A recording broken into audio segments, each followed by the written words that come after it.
because that'd be silly.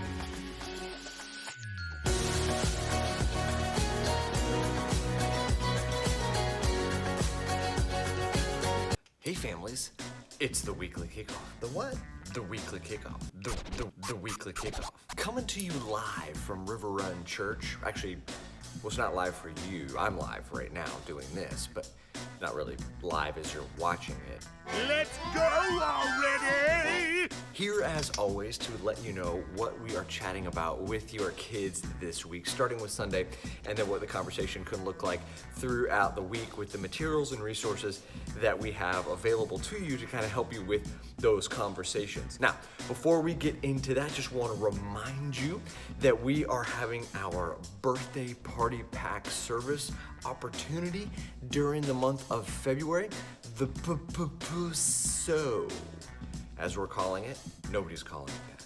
Now, diving into what we're talking about with the kids this week, without further ado, this time switching it up, gonna go to the left a little bit, to the left, with our take home. Are you ready for it? Here we go. Bam, yes, first try, awesome. So here we go, it's our take home and we're excited about it. Now we have of course, our references there, our verse references, the passage out of scripture that it is. We've got our summary paragraph there, and then you'll see our Bible point or bottom line, which this week is God is all powerful. Now for some of you, some of this might seem like, yeah. And for others, maybe you're kind of learning this. And that's the whole point of this Foundations of Faith journey that we're going on at the moment. Just learning these basic, very foundational, laying that good base truth of God and who He is and who He is in relation to us and all of those things.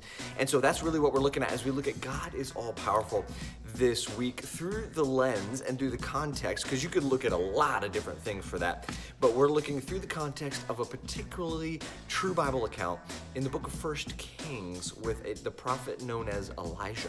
So there's a whole lot of backstory here that you can kind of get into if you'd like to at other parts of 1 Kings. But the basic idea that we're looking at here is that Elijah he wants to prove that the God that he serves, the living God, is the real true God. But he's coming up against this king and his wife, the queen, who refuse to believe that, are really not great people, is probably the best thing that I can say about them. They're just not good people. Why are you the way that you are? And they worship and serve a god named Baal. Okay, it's actually B-A-A-L, not like, ball that you would play with, because that'd be silly. And they have all these prophets that, that serve with them and, worship Baal and call to him and all these kinds of things. And so Elijah wants to have this moment where he can prove that God that he serves, the God that we serve as well, is the one true God. And so he sets up a pretty big showdown.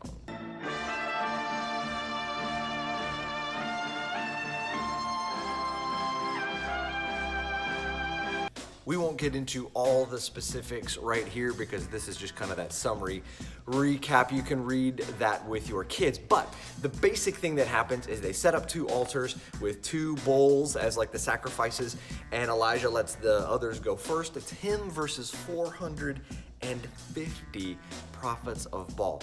Slightly outnumbered.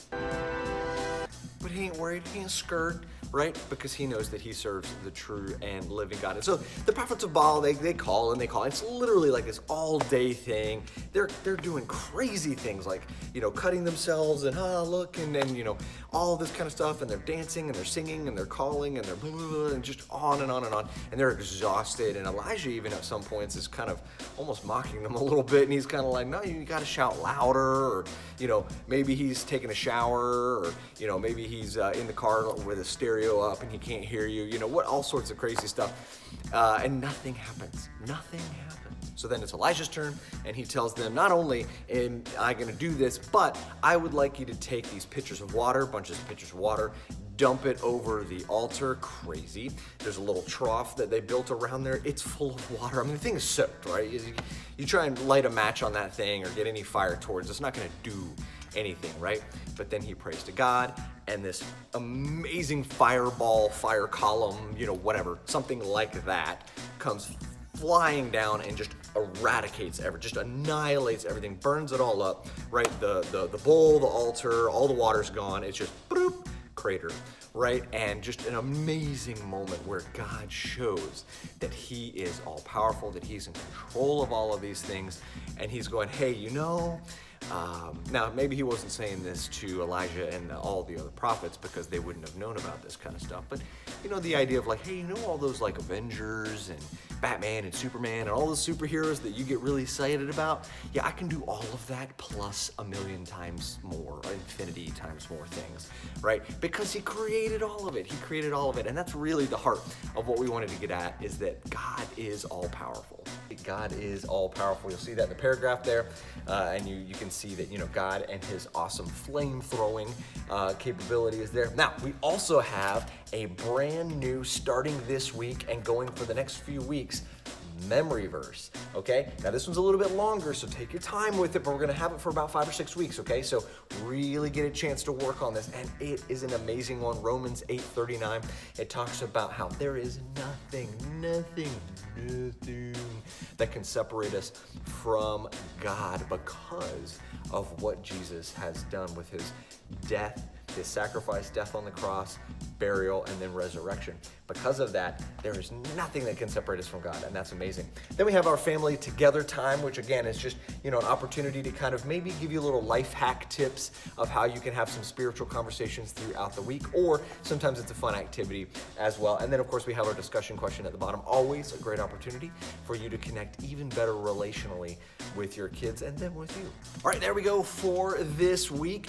Don't forget, riverrunchurch.com/kids, replays of the services from Sunday. You've got this weekly kickoff video, you've got our take-homes, you've got our at-home activity packets, which give you a couple other activities that you can do that, again, everything relates to the conversation we started on Sunday. So riverrunchurch.com/kids. We also, every Thursday, put out various different types of videos. So let us know some of those types of videos that may help you, tips, tools, resources, thoughts on something, even silly videos, just to kind of have a good laugh. Whatever that might be, let us know, what helps you best. riverrunchurch.com/kids. And don't forget to pick up a birthday bag if you have not, and fill it up so that we can love our community through celebrating their birthdays, okay? Hope you guys have an awesome week, and we'll see you soon.